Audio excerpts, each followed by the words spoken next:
video games. But there is a lot of people like video games is kind of like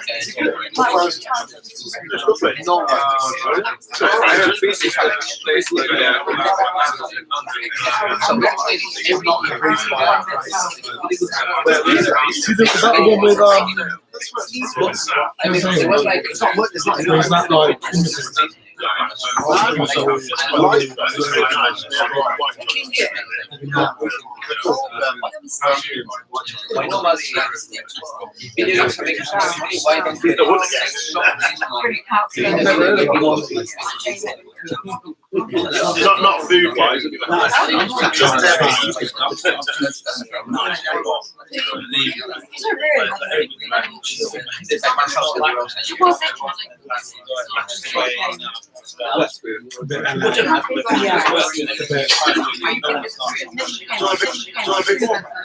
Yeah. Ladies and gentlemen, it's Orca! Have I got to speak now? Yeah. I'll just wait for everybody to sort of sit down and sort of look vaguely like they're going to take any interest. The stage is ready. Give it about 20 minutes to be bored to fucking tears. Anyway, I think I've given the punchline away in my whole presentation. I'm thinking about it, but we'll see. Right, so I'm going to take you back to when James and Alistair were still in shorts and at school. So November 2011. I think what a lot of people know bits of this story, and this should give you the full story. All right, so this is. I'll give you quite a bit of background. So this is all about the 757 service, which is a coach service that operates between Luton Airport and London under the Green Line banner. And if you spend any time at Finchley Road, you'd have seen them. Yeah, a few nods. God. And that's my first picture of a coach in the presentation. Did you expect anything less? Yeah. So it was a big service. It ran 7 days a week, 24 hours a day, 15 peak frequency about every 15 minutes, and during the off-peak every 30 minutes. So yeah, middle of the night 30 minutes, but every time of the day 50 minutes. So a big service, right? We had 16 coaches on the service at any moment, and we had 2 spares, so 18 coaches. And I'm not going to mince my words, it made shitloads. Generated £7.5 million a year. What's our current turnover in Snap? We might make $1 million. Annualised one. Yeah. So just gives you some idea. These 16 coaches brought in 7.5 million and made a profit of over £3 million. Now, for my little business, that was 25% of the profit on those 16 coaches, but only 2% of the resources. What was your business? Aviva the Shires. I was managing director of Aviva the Shires, which incorporated the Green Line coach company at the time. So to give you some idea, that was how important this service was to the business, right? And I don't. Did anybody ever use it? No. Yeah. All right. So it was a bit of an unusual arrangement in the fact that it was the classic partnership working. And so we got deals with EasyBus, Television and National Express. So if you went onto their website and booked a ticket from London to Luton Airport, you didn't travel on their buses, you travelled on mine. And there was a deal of always, a bit like commission deals we currently do, is exactly that sort of arrangement. And the trick was to make sure these partners got enough out of it, we got enough out of it, and we could control virtually everything to do with the service. So quite a sweet deal, really, let's be true. All right. Now, what was the arrangement with Luton Airport? When you're making this sort of money and you're using the airport as a mechanism to get all your customers, obviously there's going to be a kickback to Luton Airport. So there was what they call a concession agreement in place, which allowed us to use the three bus stops outside the terminal building, the prime location to grab people. And Luton Airport was a bit unique in that whenever you flew into Luton Airport, especially from farther afield, everybody assumed it was in London, and so it'd be easy to get to London. And over 50% of the people had never booked their onward travel when they got to London, so they had cash. And so it was really about making sure you're in the prime position so somebody could then go and pay their 10 quid or whatever straight onto the airport. And that was really the uniqueness of Luton being that far out of London when people assume they're in the middle of London. So our deal with Luton Airport was that we had to give back to them 2.5% of any revenue taken, which was about £150,000 a year. So it sounds a lot on the scheme of on one hand, but when you're taking that sort of money, not too bad, huh? And the agreement had been in place for about over 20 years, and it'd been reviewed regularly, and the percentages changed a little bit here and there, but it'd been a pretty static situation. Luton Airport just let us get on with it. And so, as part of the story, the key date was that one I've listed there, which is the 30th of April 2012, and at 1 minute before midnight was the end of our concession agreement. And if you didn't spend any time at the airport, we had taken over big chunks of the airport. We branded it all ours. So there's a bus stop. We had our own kiosk. That kiosk alone took £1 million a year. Yeah, and we had bus stops all branded. That advert was nearly 30 foot long. That's just outside Departures, if anybody remembers where that is. You come through the gates of Departures, obviously enormous advert. I could have done a presentation just on that advert. What ended up happening to it? Okay, so it was all ours. So how did there was, as you could probably gather, there was a big dispute. I'm going to talk you through on a timeline basis of how the dispute came about. So 6 months prior to the date I put on that top right-hand corner, Luton Airport decided to expand and change their commercial team. Previously, there was one guy who'd looked after all the commercial arrangements for all the commercial property up at the airport, which is whether it was WH Smith's, us, or whatever. There was one guy, and they decided that to squeeze extra revenue out of everybody who used the airport to get their business, they would expand the team and get more out of it. So they expanded to 6 people, and they got the ex-director of Starbucks to run it. So he was a ruthless, hard-nosed businessman who knew how to extract money out of everybody. We were unaware of all this, and out of the blue, they corresponded with us and said, we've been downplaying our revenue by £20 million over the course of the last 5 years based on their observations. And they wanted the money. And they were deadly serious. They wanted the money. And so we ended up with a dispute saying, no. How can we hide £20 million worth, in 5 years? Whilst the service took a lot of money, actually, that's an extra £5 million on top of what we've taken on and declared to you. Totally impossible. They wouldn't take no for an answer. In the end, we had to get auditors to crawl all over our books at our expense to prove the point. But it left a really nasty taste, and so we're in this sort of fractious situation while this was going on. We were asked to go to a meeting. This was in December 2011 to just resolve all this matter, and I felt we had resolved it, and they understood that we hadn't defrauded them.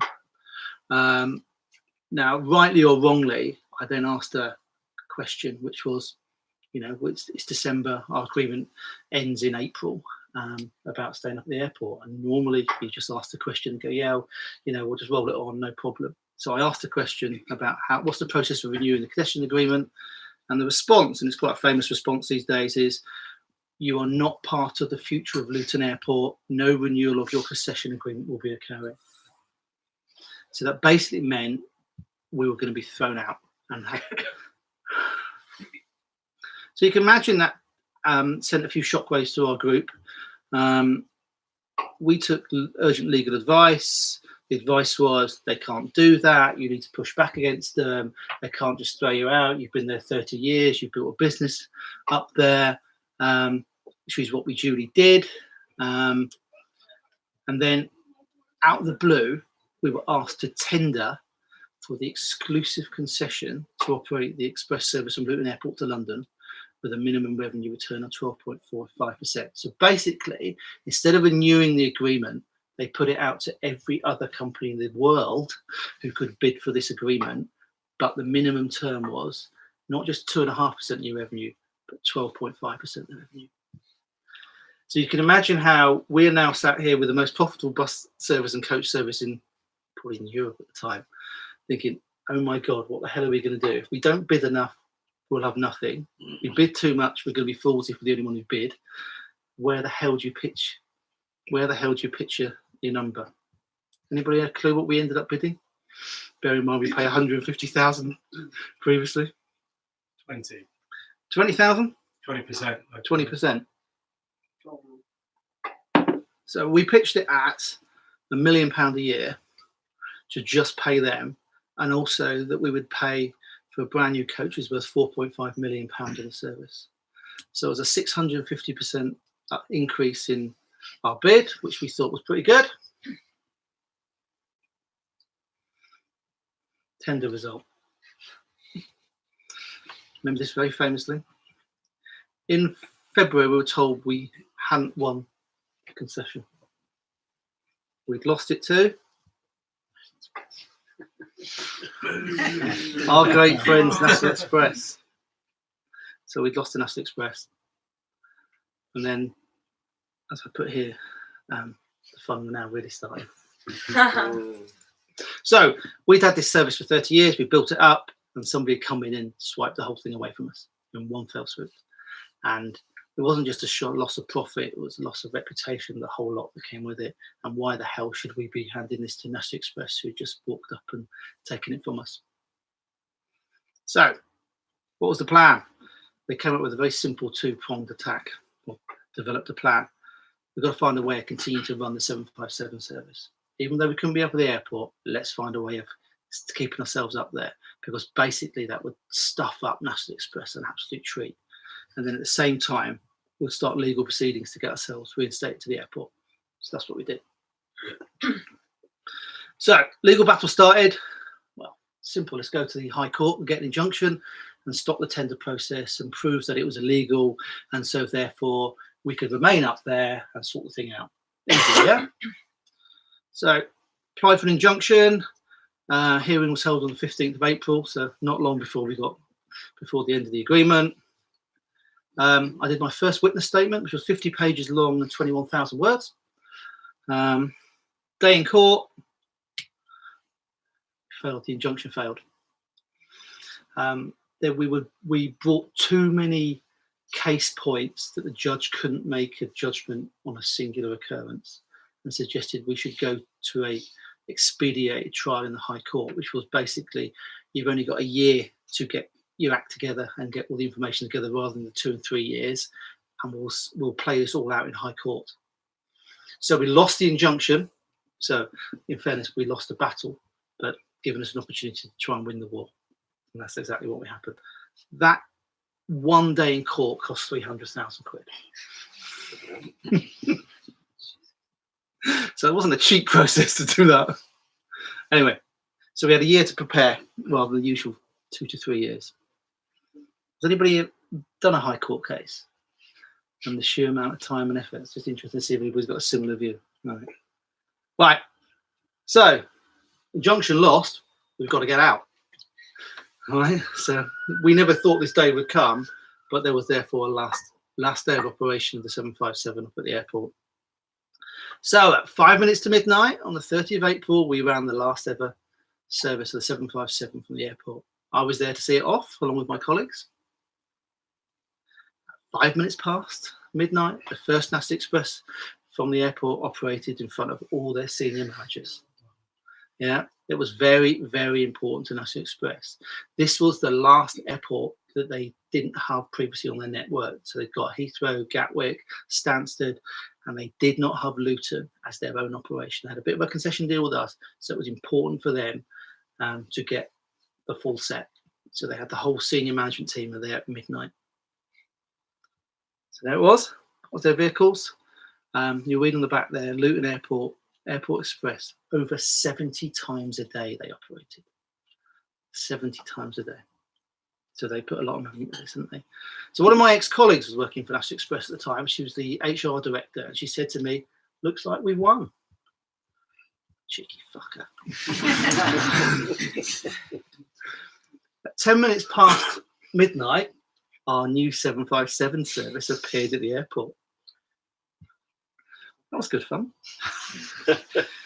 We'd taken over one of the park and ride sites out of town, and we'd got our coaches to pull up into the car park and then go onto one of the shuttle buses, and so we could deliver our passengers to the airport. We had replaced all their vehicles with branded Green Line vehicles. How we'd kept this secret, I have no idea. So we had them all painted up in Watford in our paint shop, all liveried up, ready to go. And on that night, we replaced them. And at the same time, we dropped the fare by 50% just to fuck up Nasty Express. Yeah. But Nasty Express started then to fight back. So we got this shuttle bus service working. We weren't really in the terminal. We're just to one side, but we had the thing going, and we had coaches coming up from London, people transferring, and the buses going. But Nasty Express then started to fight back. They were doing free travel to Luton Airport for anybody who had a Green Line ticket. So it gives you some idea. They had people in London with billboards and promo teams everywhere, just handing out stuff all the way through London and all the way up at the airport. They were trying every trick in their book. And then almost overnight, they had then rebranded the whole of everything up at the airport, which was all ours. It's virtually the same thing. That advert, I had a 5-year deal on it, locked down, prepaid, and it got terminated by Luton Airport. And that ended up in court as a completely separate to this, as a separate thing. Yeah, unbelievable. Actually, they did everything to throw us out properly. Yeah. Anyway, the park and ride arrangement only lasted 8 weeks because Luton Airport managed to stop it. We knew that, and we pre-planned that we would only get away with it for about 6 to 8 weeks. And what we were waiting for is, and Rakesh will remember this, they were building a new bus station in Luton. There's a bus interchange, and they were building a new piece of busway from there direct to Luton Airport. And I wanted to use that, but it wasn't ready from day one. And we had to find ourselves 6 weeks to just get a service up there while waiting for this piece of new tarmac to be made. And we could then run service up and down the busway. Which we managed to do. We managed to get away with it for that long. And so then we managed to use the busway. So our coaches then go into the interchange in the centre of Luton, jump onto this busway service, and it was fast as anything. There was no roads. It was direct road straight into the airport, which is then what we started to use. And these things ran for a couple of years in Luton, which was half Green Line livery at the front and half our normal Arriva livery. And they ran at very high frequency every 10 minutes to connect with the coaches. And that's how we managed to keep the thing going. So it was great fun. We managed to keep 50% of the revenue by doing all this. We managed to retain £3.5 million, which meant National Express were down 3.5 million. Yeah. And you didn't have to pay to the airport anymore. And the best bit, Anna, we didn't pay Luton Airport a penny. It still wasn't the perfect solution. Yeah. So we were down 50% and we'd got a little bit of a service going. In reality, we still need to be up at the airport, and that's where we felt we wanted to be. So we toggled together ourselves. We'd stuffed up Nasty Express, but in fairness, we wanted back in the airport, which meant we pushed on with a legal case. So we were in the huge process of preparing for a high court case. We put together a big team. So I had 2 of our group legal team involved. We used external support, so we had 3 full-time lawyers on this externally. And then we had the QC and his team. Just to give you some idea, his charge for doing our 2-week court case came to £750,000. That was just him. Oh, okay. What is a QC? He's basically he's the chap who coordinates the court case on a day-by-day basis on cross-examining the witnesses and laying the evidence in front of the judge to make sure that their case, because there'll be 2 QCs doing it, so it's combative. It's a battle among the evidence, and that's what they coordinate all that. And then I have 3 full-timers from my business on this. So the resource commitment was absolutely enormous to do this. Bearing in mind, we're still trying to run a day-to-day business at the same time. And we had to collect tons and tons of evidence. So one of the processes which I wasn't perhaps aware of is that when you go for high court, they have to collect all evidence, and it's full disclosure. You can't hide anything. So you can't hide any evidence that you think will be good to your case, and it's full disclosure. So they take everything. but it should, and it works both It's all sides. courts, I think. It's not just Yeah, that. no, yeah. Tribunal. So, yeah, well, it gets more extreme. I'll tell you this one in a minute. All right. So our case was Luton Airport had been illegal and breached the Competition Act by issuing a tender which had the word exclusive in it. All right. And so the logic was that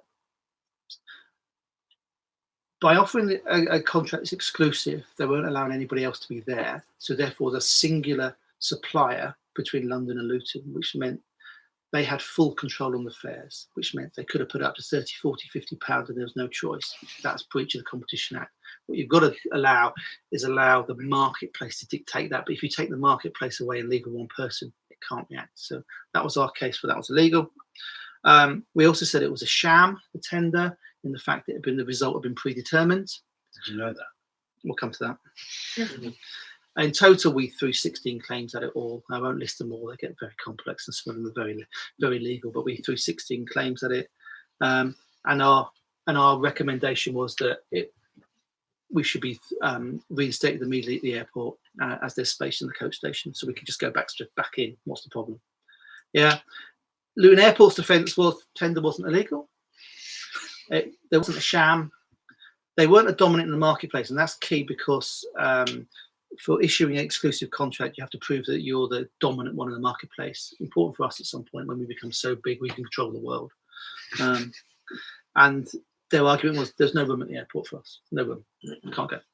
All right. So pretty polar opposites. All right. So in total, I did 5 witness statements for this, 78,000 words in total, which was a good small novel. And there was also 2,000 additional documents provided as supporting evidence. What we found with it, you would write a witness statement to explain, the circumstances behind it and your side of the event. Luton Airport would then do one, and you go, oh no, that's not right. So you then have to write another statement in response to theirs.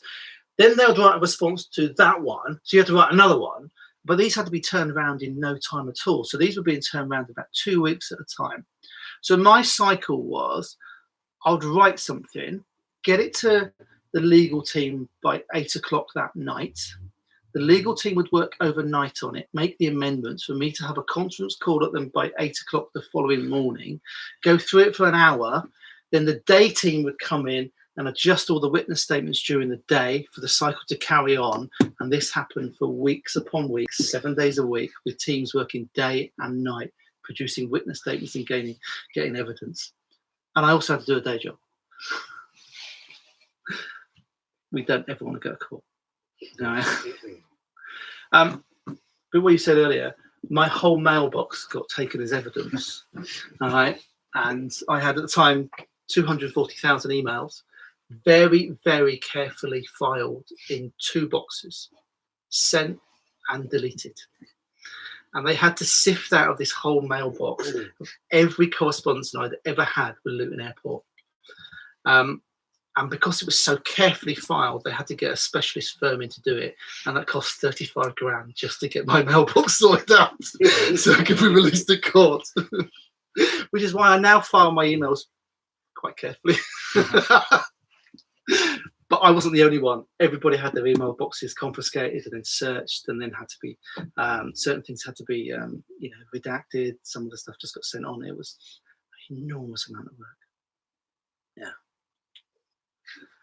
At the whole time, none of us wanted to go to court from our business because we just could see us costing hundreds and hundreds of thousands of pounds. So whilst this is going on, we're also attempting to settle with Luton Airport, and we wanted compensation. In the end, we didn't want any of that. Can you just put us back up there? What was evident was that National Express were working in the background, doing the opposite. They didn't want us up there. They had got an exclusive contract. They wanted the contract to be honoured. They expected the 3.5 million I'd nicked off them. That was theirs. And so they were doing everything they could to get Luton Airport to get that money back. And so while we were trying to settle and get ourselves up there, National Express were in the background doing the absolute opposite. So Luton Airport had got themselves in this place of being battered by 2 enormous corporations.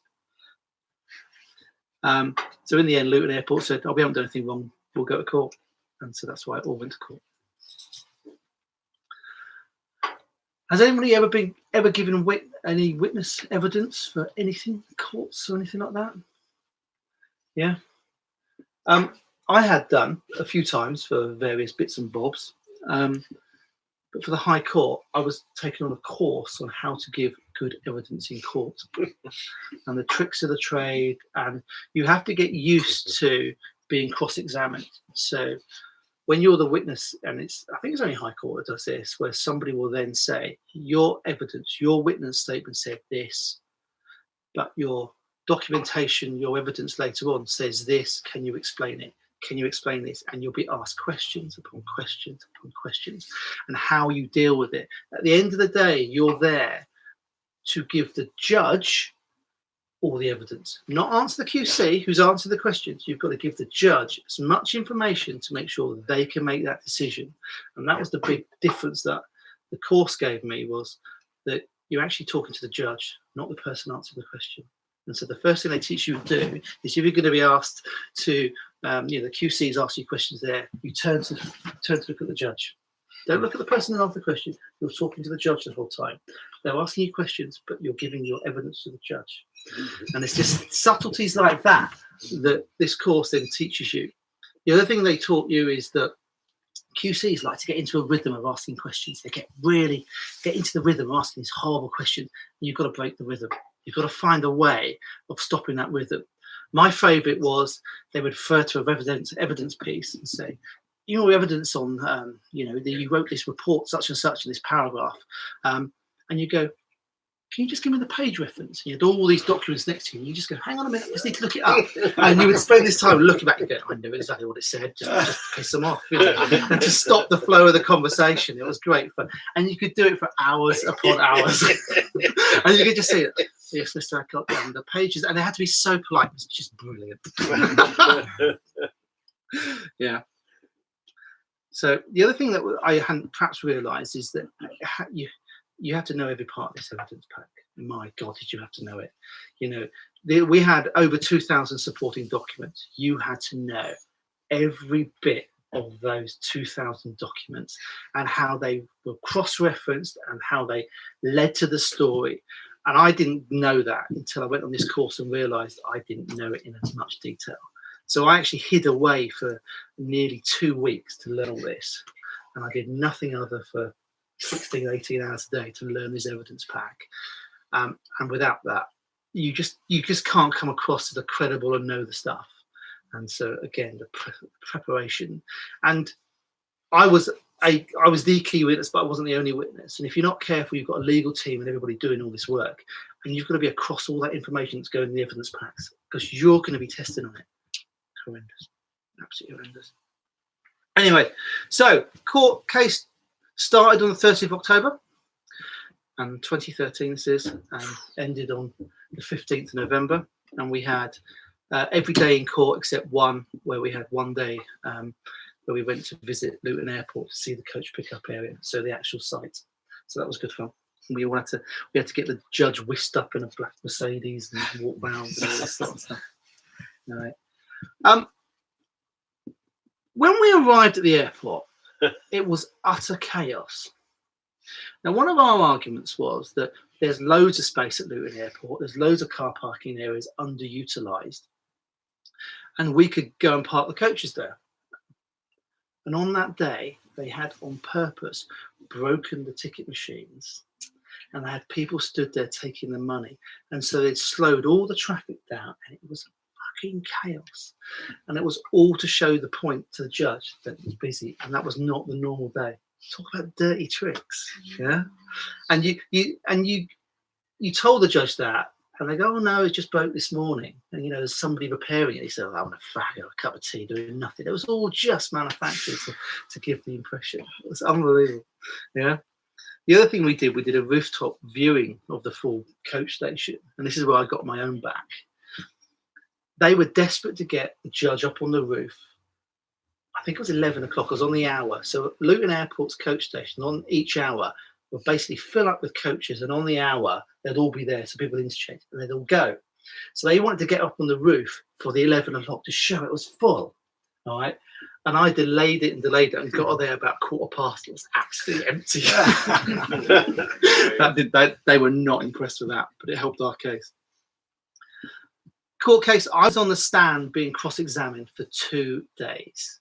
So I went on the stand just after the first hour of day one and had to go right the way through to the second day. It's a very weird situation in the fact you just have somebody asking questions to you for 6 hours and doing nothing other. You also are not allowed any contact with your legal team and any contact with anybody from the business to discuss anything. Otherwise, all your evidence is admissible. Very weird situation because you have no idea how you're doing.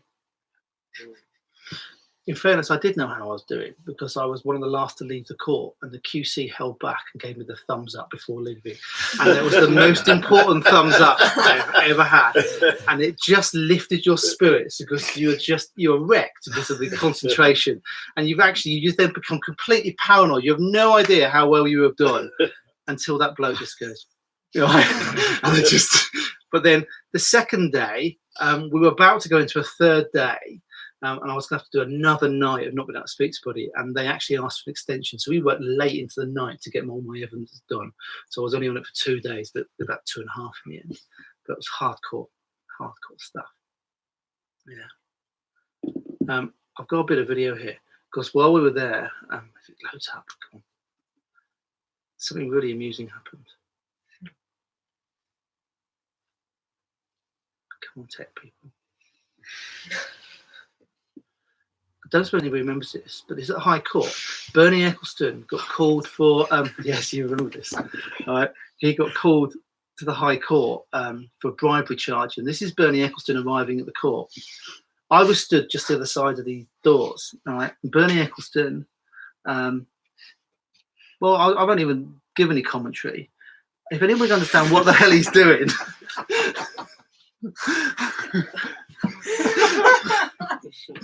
Right, so it gets better.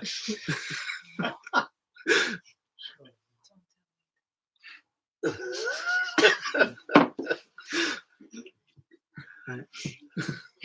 Then she can't open the door.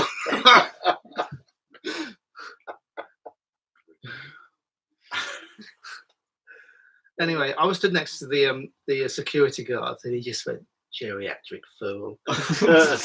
Utter brilliance. Utter brilliance. So he was there as well as us. Right. Luton Airport's case starts to unravel. So been very clear throughout this that National Express had been talking to Luton Airport for about 6 months before the tender was sent out. Their bid was submitted before the tender was even sent out. So anybody like to hazard a guess what National Express decided to bid for this airport that was going to be the jewel in their crown? 3%. Bearing in mind at the time, I was paying 150,000 quid. Yeah, I bet they paid. They doubled it. $1 million. They guaranteed them minimum of £1.4 million a year, and then anything above £7 million turnover, they were going to pay them back 20%. Then on top of that, they were going to increase the service to every 15 minutes, 7 days a week. No downtime, 15 minutes right for the day. Then they put brand new £6 million worth of new vehicles on it. And then the best bit, they decided to buy them a new roof for 250,000 quid. Would that be the roof that you all went and stood on? No, it's on the new coach station, but bloody hell. So this is compared to the agreement at the time was only £150,000. I've never actually tried to work out what it was, but it's millions upon millions upon millions. So, and as a result of that, they got a promise of using the coach station exclusively, which is what Luton Airport couldn't end up honouring. Right, this was the photo to prove to everybody, set up, this is by the Luton Airport legal team, that the coach station was busy and full. And so they found the 1 minute of the day in the whole 24 hours that every single bay was full. And they kept referring to this throughout our case and the defence that no, we have evidence, it's full. Look at this photo.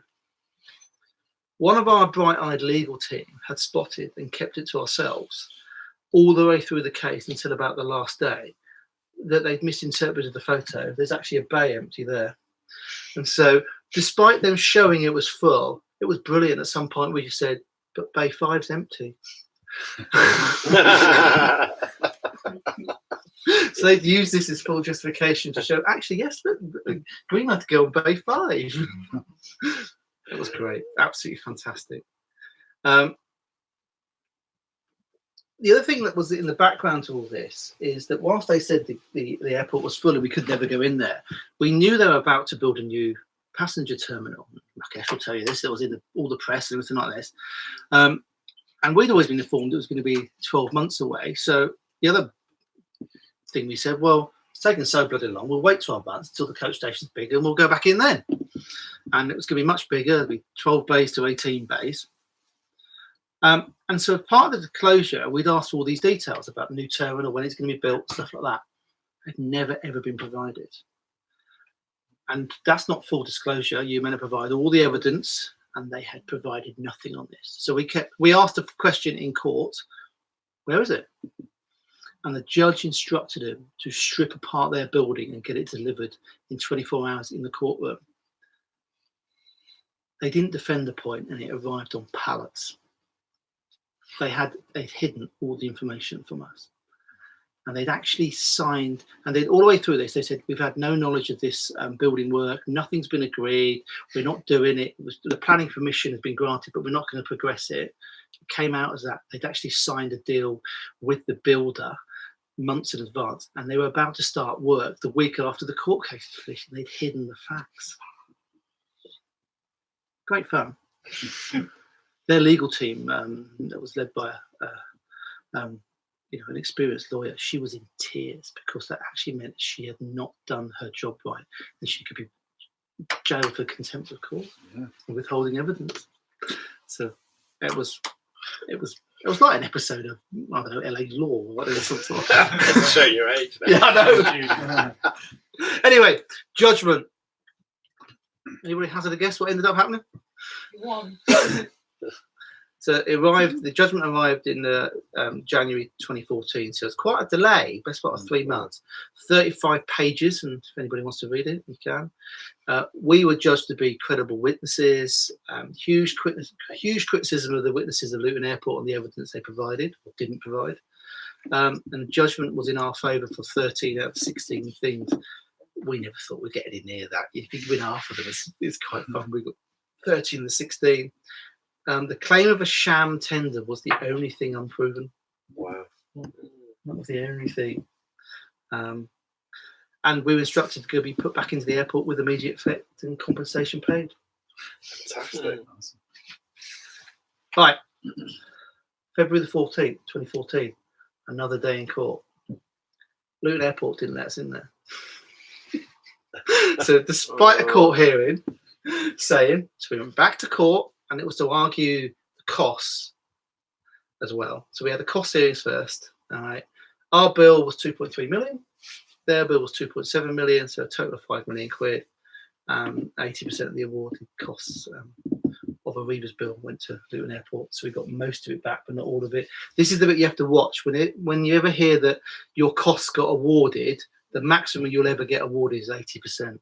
You don't ever get it all. So you still got to stomach it. Yeah, we got 650,000 quid on compensation, and this is the bit she went mad at. The judge is we had to be put back in the airport within 24 hours because they had dragged their heels and hadn't put us up there. So we went back in 24 hours with the new agreement in place. Yeah. So what was the aftermath then? Week or so after the judgment, I got a phone call from one of the key witnesses from Luton Airport asking to meet up for a coffee. I went. That was quite fun. Right? So we compared battle notes, which was interesting. One of the things I'd always been convinced of was whenever I went up the airport, and we did quite a lot of this while we're preparing for the court case, just go and see what's going on. see what National Express are up to. Who, what are they doing that they perhaps shouldn't be doing and stuff like that. Every time I went up there, I got security tap me on the shoulder, and they were just watching me. And I asked whether there was on a watch list, and there was about 4 of us on a watch list, and they had security watching us to make sure what we were doing and weren't taking photos and stuff. And I was paranoid they knew my car, and he showed me they didn't know my car, and they weren't. But I thought they were picking up from the ANPR when you're into the car park. They picked up my number plate and they spotted me. They weren't, but they definitely knew that we were up there. Which was really good to hear, because at some point we'd engaged a load of bus spotters to go and take photos of the bus station, because we wanted to prove there was big chunks of the day where we had that there was lots of gaps, and so we were using the bus spotter community to take photos of every half hour and then sending them through to us. We had this timeline, and I was so pleased that we'd done it that way. He also reminded me that he was the only witness from Luton Airport that didn't lie under oath. Wasn't that damning? Huh? Horrendous. And that's exactly it. He was. We believed they had lied through their teeth under oath the whole time, and he confirmed it. Yeah. He now runs the transport in Sydney. And then within a few months of the judgment, MD of the Luton Airport left his position. So he picked up a best thought of £5 million bill, and had to then unwind the National Express deal, we believe. And so it all went very south for him. So what does it look like today? All right, 2018. So we might as well bring it right forward. It was a good end, but what's the point if it didn't all sort of work out, really, wasn't it? So the 757 lives on. It operates every 20 or 30 minutes. You'll see these are up at Finchley Road. They're not freaking green anymore. That wouldn't have happened if I was still running the company. Right, they're now white with green on them. National Express service still lives on. So the corridor is now shared. About half the frequency of the original agreement, and we believe they didn't have to honour their £1.4 million a year. Don't know what it is. They run these bloody great double deck things. There's plenty of people still travelling. And the 757 is now back making £2 million profit a year. So it was well worth going through the pain of all that and reinstating it all. But the concession agreement was up for renewal in April. So your guess is as good as anybody what's going to happen. All right. So that was a nice story, wasn't it? So what do we learn for Snap? Yeah, stakeholder management, and this one, abusing the golden goose. I've got to be honest, we've made a right fucking mess of that. We hadn't engaged with Luton Airport for years upon years, despite it being the most important client, the most important thing for the business. We had completely abused it. We hadn't invested in the service. So is it any wonder when things started to cut up rough, they had no loyalty to us? So if the only thing we learned from this, we've got to keep the stakeholder management, look after our key clients. Right, we didn't. National Express are utterly ruthless and will stop at nothing to get what they want. That is very clear. I don't believe their culture has changed in the slightest. So we've got to be very aware that if they want something, they will get it. And we've just got to be aware whatever we do at some point, we'll rub up shoulders with them, won't we? For God's sake, don't go to court. It was horrendous. As they say, only one people do well out of this, and that's the legal team. Something. Yeah. All right. Only people. All right. The other thing is, don't try and juggle a full-time job. I also got married in this process and had my first child. Okay, and a court case. All right. In reality, the business was a disaster for 2 years, and probably took 3 years to recover as a result of this, because we did nothing other than prepare a court case and deal with the 757 and the other 600 vehicles were just completely neglected while everybody was focused on this one court case. So my advice is, if we ever have to go to court, you have a separate team that does the court case, and you do your best you can to run it completely separately, and just don't ever try and combine the two, because it's a complete disaster. The other thing is, we need to be very, very careful what we write down. There's nothing worse than having your emails read out in court. Mine weren't too bad, but some of the stuff from Luton Airport about my business and were just horrendous. And especially when you hear them using swearing in emails read out in court, it's just horrendous. Yeah. So, well, some of you have probably spotted when I've said to people, can you stop doing that on email? And it's just because of this sort of stuff. If it ever went to court, it just looks awful.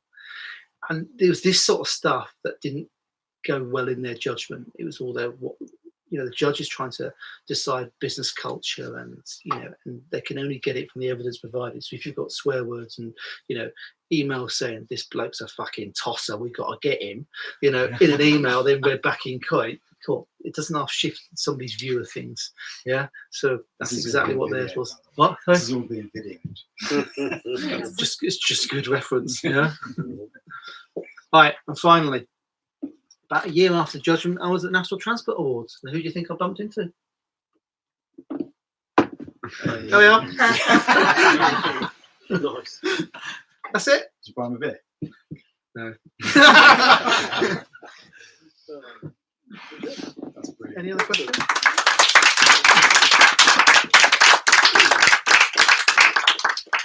So you spent like 2.5 days being cross-examined. What? How can they spend that long? What are they asking you? It was. There were a couple of key points, like our recollection of the original meeting about whether we were told that we had no future in the airport, and they were checking you time and time again to come up with the same version of it to try and see if you had a chink in that evidence wasn't correct. But the trick was to not just rely on he said, I said. It was no. As soon as I left that meeting, I emailed my boss with exactly the same phrase. In my report to the directors of the group a month later, I said the same. And so it wasn't just saying, no, I said that. It's having to then prove the point. If you look at this document, in this bundle, it says this. If you look in this stuff, yeah, but they'll keep looping back to it to see if you change your answer, yeah. And then they had big issues with us making that much money. Do you not think it's immoral you making that much money? Yeah, it's got to do with it. But they were just trying to prove that you've been unruthless, and what they didn't do was follow it in a natural timeline. So you'd expect you to go through it. They would dot you around, yeah, to try and catch you out on things, Right. and that's why. And it took age. And then right at the end, I got cross-examined by my own bloody team. The idea of that is so that it gives you an opportunity to reaffirm some of the messages you want to get across, and they ask you the questions nice and open-ended, so you could then put your case in it. So you've got your final hurrah, your final time to put your case forward. And that's when the legal team realised that I'd been messing them around for hours, because every time my legal team asked for a reference, I knew it off by heart. I just said it. Is that really why it took 2 days? What's that? Yeah, because of You all were your just asking food for today. reference. Yeah, I definitely slowed it down a lot. Spent 14 Yeah. hours saying, The Luton Airport chap had used a slightly different approach, and I thought it was going to fail because what he did was he took a drink every time. I thought he's going to need a pee halfway through. So every time he took a question, he took a big gulp of water. I thought that one's going to go wrong. That's a scratch just to slow it down.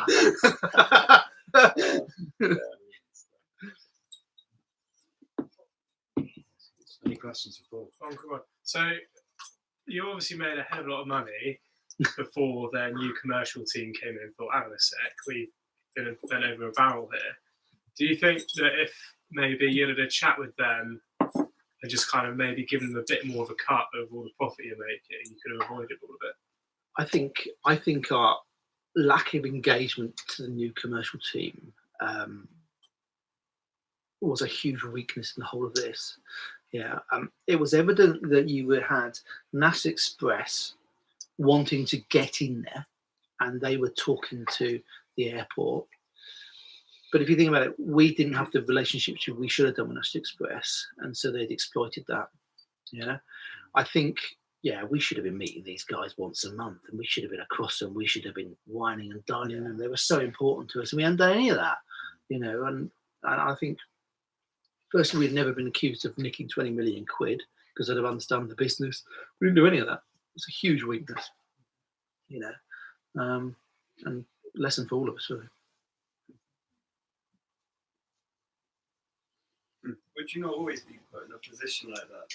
Even if you were corresponding with them up in the price, they would always look to make more money. I think I think you're probably right. I think the new commercial team were there for one sole reason, was to extract as much money out of anybody out there as possible. And there is a chance we'd have still been duped by National Express. But I think the fact that we'd had no relationship with them at the time, I didn't go very well at all. It's not to say we wouldn't have been in the same place, but I just think we just didn't do any of this stakeholder engagement stuff. We just didn't do any of it. Yeah. And considering the money we were making, we should have been doing so much more.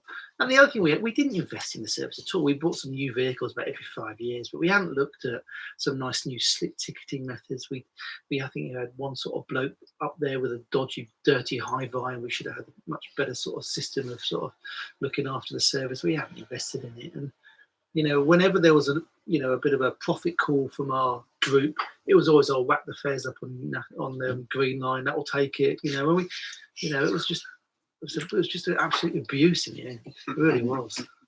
And that was right under the eyes of Luton Airport, and they knew that, So is it a surprise? What's happened to passenger fare prices since? It's only at 12 quid. And yet in 2011, it was 15. So it still hasn't got back to the original price, which is, again, that demonstrate the market forces thing. If you've got two competitors, actually it's good for competition. When you've got one singular provider, the prices will be higher. And that's an absolute true case of that.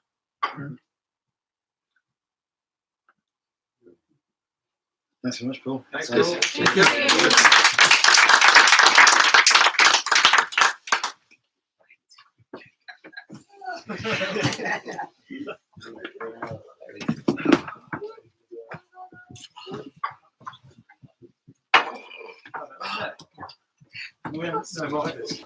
It's me, man. Yeah, I got your email. Bit late. Yeah, not bad. Over that.